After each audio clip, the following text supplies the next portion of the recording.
Hello, this is Mr. Fay. I just want to talk to you quickly about measuring length. When you're measuring length in science class, we're going to use a metric ruler, either a meter stick or a smaller metric ruler. And we're usually going to measure in centimeters. Now, if there's English on your ruler also, you might notice that you have inches. The centimeters are smaller than inches, and they also will have 10 divisions between them as opposed to inches, which might have 8 or 16 or 32 divisions. Also, if this were a metric and English ruler, you would see an inch right about here. It's going to be about 2.5 centimeters. All right, let's take a quick peek and remember some rules for measuring length. One is we are always going to use centimeters in science unless otherwise stated. We're always going to round our answer to the nearest tenth, and we're always going to include the unit along with the answer when we write it. So if we had a measurement that took us to, let's say, here, we would say that this is 3.1234 centimeters, so it'll be 3.4 centimeters. Let's take a look at some examples. Right here, we have 1 centimeter and 1, 2, 3 tenths, so this would be 1.3 centimeters.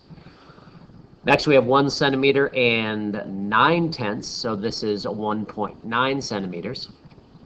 Now we get into something a little bit more tricky. Take a look over here. This is a little bit over 5 centimeters, but it's closer to 5 than it is 5.1, so we're going to call this 5.0 centimeters. Keep in mind, if you write this as 5 centimeters, it would technically not follow this rule right here. So we need to make sure that if it is exactly 5, we call it 5.0 or 5.1. We simply can't call it 5.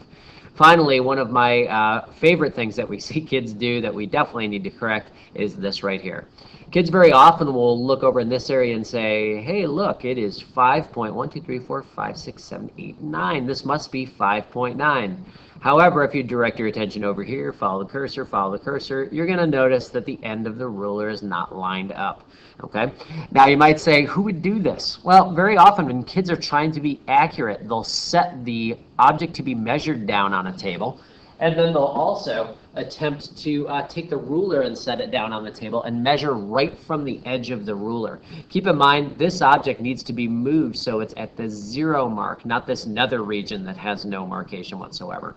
So again, when we do these things, we want to make sure that whatever we're measuring is lined up with the 0 point on the metric ruler. Hopefully this will help you guys out. Have a good one.